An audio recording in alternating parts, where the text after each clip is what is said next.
Welcome to the Campground Catalyst Podcast, the show dedicated to fueling success in outdoor hospitality. Whether you're an outdoor adventurer, a campground owner, or looking to build your legacy in outdoor hospitality, you're right where you need to be. We're here to guide you through the fascinating world of campground management, unique real estate strategies, and the gratifying opportunities created by outdoor hospitality. Our mission is to inspire and equip you with the knowledge and insights you need to build a successful business and create a legacy worth leaving. The Campground Catalyst Podcast is proudly sponsored by Beyonder Camp, your trusted outdoor hospitality experts. Subscribe now, join our active online community, and let's ignite our passions and potential together.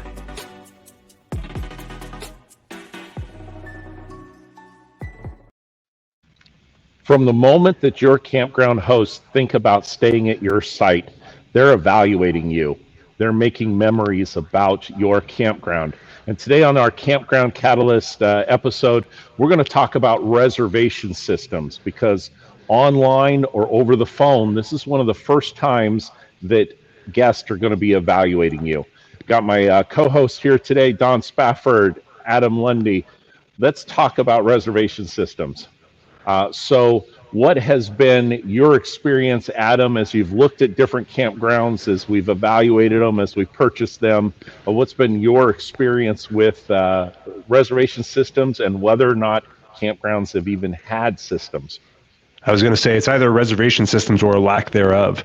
You know, when we first got into business, this was still, and it still is, a predominantly mom and pop business. And there were a lot of operators at the time that were still running without a reservation system. They didn't want to pay the price for it, you know, short-term gains for long-term expense that they had in, you know, using other systems that weren't meant for it.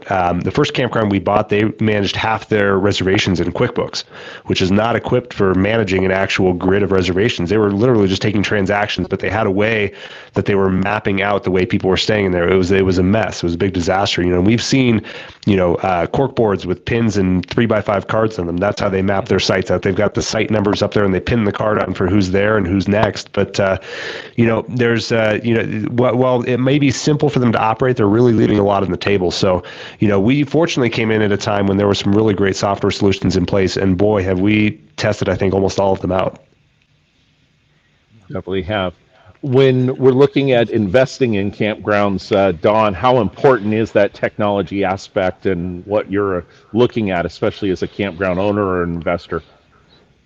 Yeah, well, I think it has a lot to do with the efficiencies. You know, as you can't really be fully functional and efficient to get the highest returns possible for your property if you're spending, you know, hours and trying to manage and manipulate all this information there and keep track of it all. Let things, you know, slip through the fingers and whatnot. It's very complicated and takes a lot more effort and energy than just having a system that can kind of handle it all for you. I mean, even to relate it to I guess a personal way, like myself, as I started getting more you know, into having investor calls and things, initially I would try to schedule one-on-one, say, hey, what time works for you on what day? So I try to, you know, keep track and add it to my calendar. Eventually got a calendar system where they can just schedule on my calendar now, and makes it much easier for me. You know, they can just get right there in my calendar and schedule time without me having to try to have spend so much time back and forth trying to find a day that works for everybody. I was like, just schedule it here and we're done. And that frees up my time to now focus on other things rather than wasting, you know, hours per week trying to go back and forth and, you know, say, oh, don't schedule here because I'm waiting for someone else to maybe schedule that time, you know. So kind of similar thing with this, you know, if they can just come on there and have a system that the guests can come and do it themselves and kind of say, I'm going to stay this day, this time, this location I want, then that frees them up to focus on the operations of the campground versus, you know, or possibly hiring another person just to handle all that management of your guests. You know, we've run into that. We were seeing in 2023 that about 60% of our reservations were still coming in over the phone. So I can understand why the mom and pop campgrounds or the smaller campgrounds would have a manual type of system. And Adam, let me touch upon that. Like you said, of a 3x5 card, one of the first campgrounds that I work with, that is how they did their reservations. They put the date that the person would check in, the date that they would check out, and then it would be lined through because the people would make a change, and then it would be lined through again, and then it would have a site. Most importantly, or the scariest part of when I arrived at this campground, what I saw was a stack of 3x5 cards with credit card numbers expiration dates, and the 3-digit code all written on these particular cards. And in one campground that we checked in recently, when my wife and I were traveling full time, they actually had these cards pinned up on the corkboard on the wall, and you could see the information. All I would have needed done was take my phone, take a picture of it, and I would have had all of the credit card information there on the screen. So that's a scary proposition of having that type of information just laying around. No doubt. And I bet you their insurance companies didn't know they were doing it, because even if they had cyber protection, they probably wouldn't cover them for that. That's just too blatant. Yeah. The second aspect of running into those types of systems is that it's that short-term trade-off in they feel that it's difficult to train. A lot of times the individuals that are running the campground or have the campground are not really the most technology savvy. And what we found is you do have to interview a lot of reservation companies. You do have to find the one that will not only help you with the installation. It's something that we even consult on with folks and with our Patreon community, is helping them evaluate, because as Adam brought up, we've been through a lot of them. We've been through probably all of them before we've settled in and been quite comfortable for the last, say, 6 to 8 months with our system. But installing it, and then the company that has the training for you to be able to do this. I'll share, I'm on site right now at one of our campgrounds. We just brought on a new staff for our upcoming season.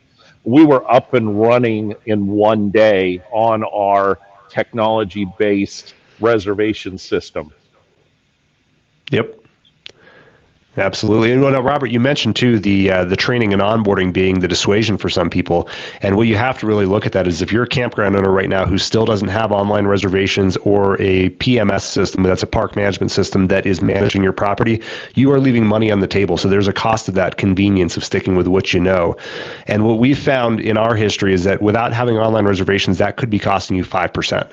Because even though Robert mentioned 60% of the reservations come over the phone, out of that 40% that come online, there's a percentage of those who will not pick up the phone and call, even if they have to. They will go to the next campground because they are scared to death to talk on the phone.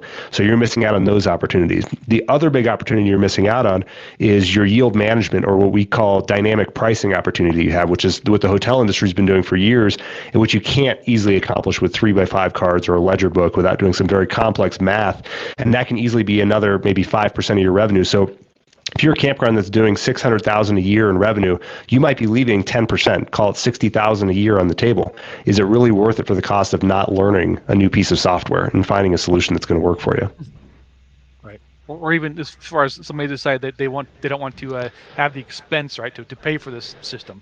And yet, as Adam just explained, your return on investment is just incredible. It's like not even something to consider. It's definitely well worth the investment to make your property much more efficient and better operational as well. I'd say even as far as potentially helping you reduce some potential loss. You mean, unless you yourselves are doing everything, having those note cards and people making these reservations and coming and paying like that could be very easy for somebody to steal that information and not even know that a spot is being rented every single day of the year, and their friends just camping there for free. So having the system kind of helps monitor some of those things. Obviously, it's not foolproof. You could probably still get away around it, but at least helps reduce, or at least deter theft from the employees there. Yeah, we've found, and we've settled in on a system that is what we're really talking about is SaaS, software as a service. So it's a company that's providing the reservation system to us, and it's really a pay-as-you-go type of system. So our payment is based upon the reservations that are actually taken through the system, predominantly the online reservations that are taken, because that is when we're utilizing the cloud software. When we're evaluating reservation systems, we want to make sure that it's not something that has to be installed on every single one of the computers. There are some that have made the transition, some software companies that have made the transition from the hotel industry to try to get into the campground industry. They force you to install on every single, they call it a seat license, on every single computer that you're going to put your reservations into. That's an unnecessary expense. I want to be able to access my information if I'm out on the park on a tablet or on the phone. I want to be able to look at the reservation and have the information there. And I only want to pay the software company when I'm actually making money myself. And that cost, the majority of that cost is passed along to the consumer. The consumer is already used to having some sort of reservation fee, those types of things. They're used to it with Airbnb, they're used to it with any of the online travel agencies, Expedia, and so your campground has the ability to do that as well. Yeah, I think concerts got us used to that years ago, buying tickets and paying a convenience fee. And it wasn't very convenient for us, but we're getting trained to accept those fees as we go. We found when we got in, that was a big dissuasion, I think, for a lot of owners was the cost. And I will say that a lot of pricing models with these software vendors have evolved over time. Even just a few years ago, most of the vendors would charge a pretty substantial base monthly fee, and then some would still tack on a per reservation fee above that. Now, if you were a campground that didn't have good cash flow year round, or maybe you were bad with maintaining reserves for the winter, the thought of having a large recurring software expense for the winter would probably be a good dissuasion. But like you mentioned, Robert, the solution we're with now, if we're in a time of year where we have no reservations, we have no software cost. So that's an advantage, and there are software solutions like that. It's probably a good time to pivot to, because the one question that we get asked the most, especially, just through our Patreon and through the people we interact with, is which reservation system are you using? It's like we don't know the best one for everybody. We know the best one for us. We've got one that works really well for us, but everybody's going to have their own needs, their own unique situation that they're going to need to find the software that fits for. The pricing is going to be one component of that, but some of that's also the feature set. So in our organization, where we're running more of an enterprise solution because we have multiple properties, what are the things you look for, Robert? I'm looking for that data to be available online. And I was going to say, when you teed it up that way, that if you join our Patreon community, we'll share with you which one it is. But I'm not going to do that. We are currently using Staylist as our system. Some of the things that we look for is the ease of use on the front end to be able to check availability. We want our availability grid, where our different sites are, that we can drag and drop a reservation to another site if we need to, or to move to another day.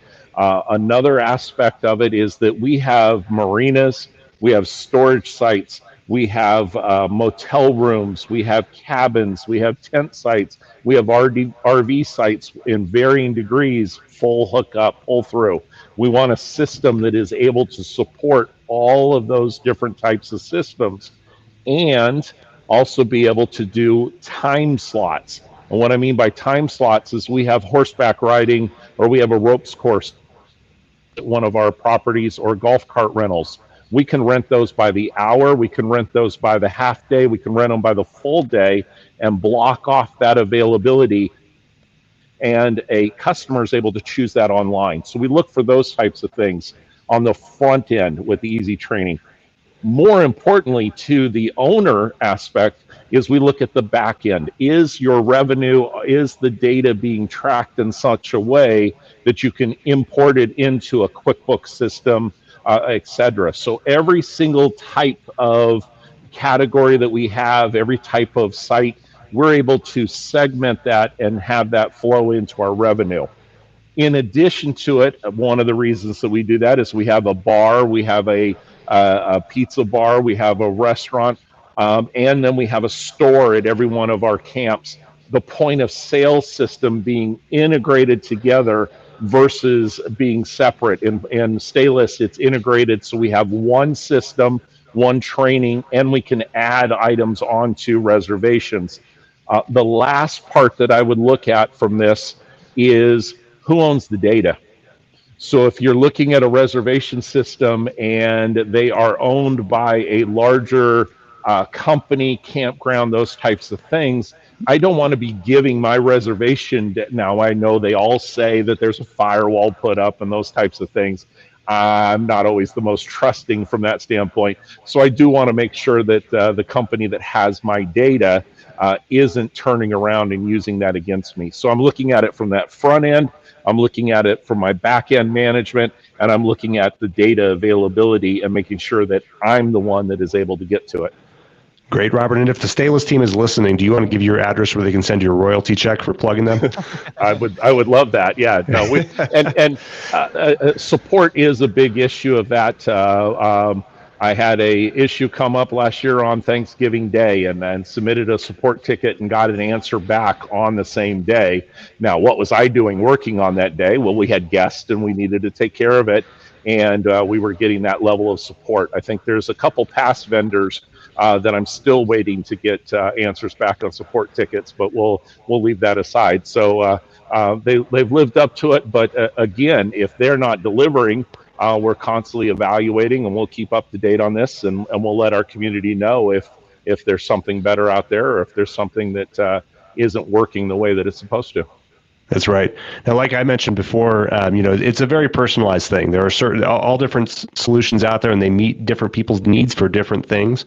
So we're discussing, of course, some of the things that fit for us at Beyonder, but we're also a multi-operator.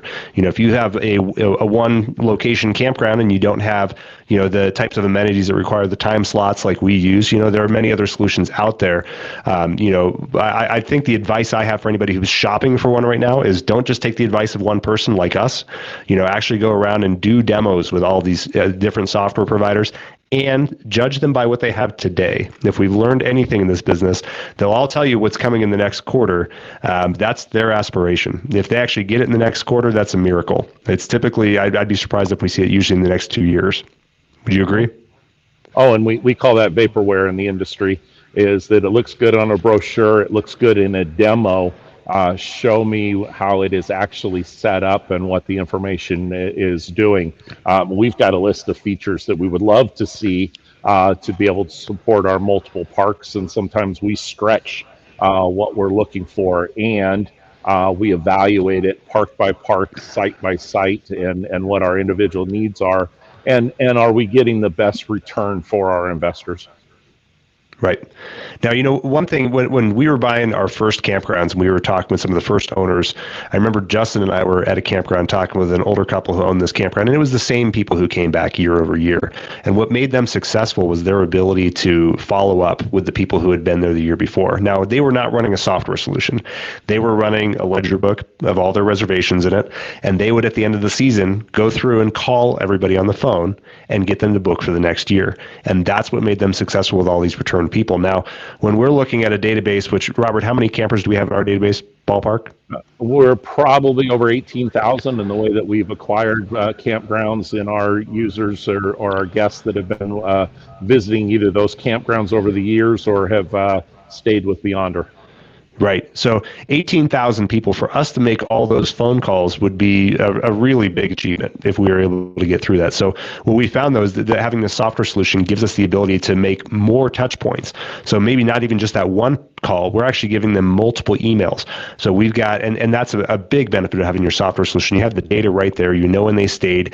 You can personalize those emails to their stay, ask them to book the same stay the next year. So we have a whole process that guides them through pre-check-in all the way to post-checkout to really keep up on that client relationship management. So that's your CRM functionality, which is something you just will not have in a ledger book. And you've been able to, Don, report to our investors of the increase of reviews that we've had because we do those follow-up emails. You're seeing those in our monthly reports that come back from our parks. Mm-hmm. Yeah, definitely, for sure. And along Adam's point too, there is that have those multiple touch points makes keeps us in front of their minds, right? So they may be trying to plan their upcoming travel season where we're going to go, and maybe they were thinking about going someplace else, but hey, all of a sudden they got today in their inbox a message from Beyonder. Oh, we're doing this big party or something event going on, the Eclipse party maybe. Oh, let's go there. Let's make those plans now, right? So if we're not, if we're waiting for that one time a year to make a phone call to tell all your previous guests, I mean, chances are, one, they may not pick up the phone. Two, they may have already had plans to go somewhere else. Or three, it's just, you're just wasting your time. It's a lot of time and effort to do that, right? So having that CRM, we can easily send out those messages. It greatly benefits you and your guests, because it makes them feel more appreciated, and know that they have multiple opportunities to get in contact with you and revisit your park throughout the year. That's right. And we've been running special promotions on a recurring basis anymore with promo codes. And that has been critical in getting people engaged back in. If you owned a campground in 2020, 2021, 2022, you were able to get away with a lot and fill your campground because there was so much overwhelming demand at the time. It seemed like if you had a campground that was open, it was full. And what we found, anybody who owned the campground then and then went into 2023, is we probably felt that all of a sudden it was a little harder to get it full. You actually had to make some proactive steps to get people in the door. And this industry is becoming more professional and more institutionalized. So if you are not embracing these new technology solutions, you are going to get left in the dust. Your competition will take market share from you.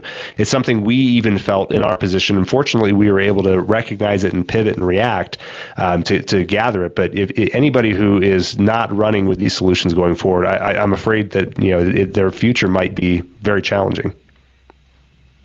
And when you're looking at starting your own campground or building a campground, this is one of the areas of due diligence that you need to do for yourself, is making that evaluation. What do you want the guest experience to be, and how are you going to use technology or use systems? And let's face it, even when you're doing 3x5 cards, we know a story of this, that Gary Keller started his business originally building the largest real estate company. He originally started it with a recipe card box of keeping the information. And that's fine when you're up and running. But even if you have a 15 site park that you're getting up and running, you need to take that time and do the evaluation. Join our Patreon community, ask questions. We'll be more than happy to give you some of our specifics of how we evaluated it and the specific experience that we had. I like to say I had a full head of hair before I started dealing with software. So we've been there, done that, and got the t-shirt or hat, and sometimes that wasn't even worth it. That's right. Yeah. The last thing I think I want to highlight, Robert, is you mentioned earlier on your favorite feature is the data. And I think that's something that owners really have to consider. Obviously, there are things we consider when we evaluate one of these solutions. What's the front end look like for the user who's making the online reservation? That's important. It's got to be user friendly. What's the interface like for the campground employee who is running the front desk, who might be the part-time seasonal person that you can't spend a lot of time training? As you mentioned, we can have somebody up and going in less than a day, whereas some solutions require a week of training or more. So that's important too. But I think I'm with you, Robert. The most important thing is having the insight on your business as to how you're doing, how you're going to be doing, and where you need to improve. I know one of Robert's favorite tools is the heat map we have, which is showing you your occupancy in the future. You can look ahead and see when are your full days, when are your not so full days, and then we can pivot on the fly and focus marketing efforts on those days that were lighter to get more bodies in. Is that accurate, Robert? Yeah, most definitely. And we're able to look at how are we filling the weekends, what activities are we going to have.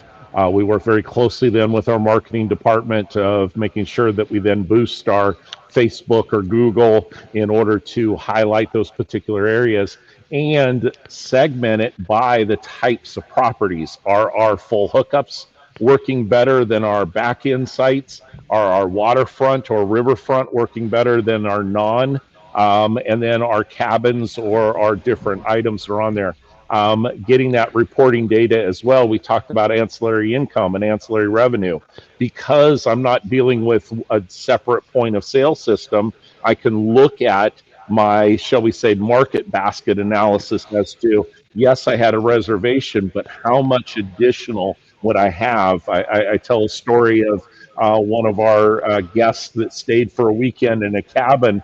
They spent $350 on their cabin for the whole weekend, and they spent an additional $175, $200 in the store by doing other things, whether it be bike rentals, gem mining, the different ancillary income that we have. Knowing that information helps to structure the experience that we're going to have for the guest, and bottom line, makes us more money.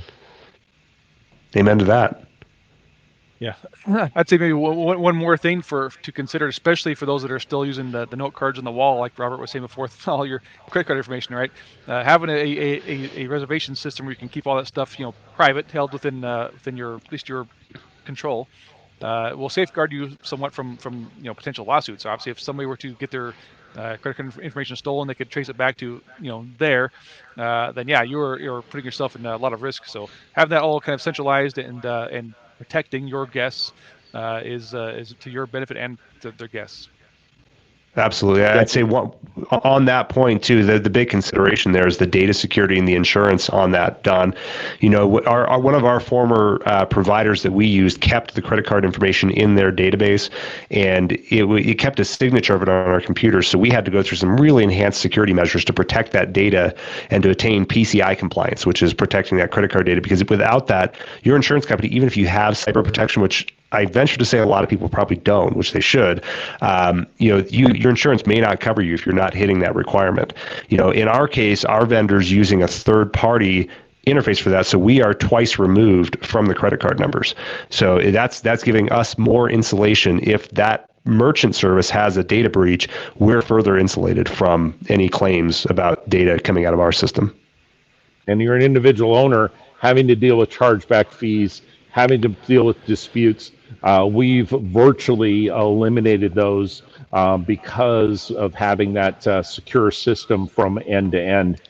So your mileage may vary, your park may be different, your situation may be different, and a lot of the topics that we're bringing up, that's why we've created our Patreon community. So we appreciate you subscribing and listening to our episodes or watching them on YouTube.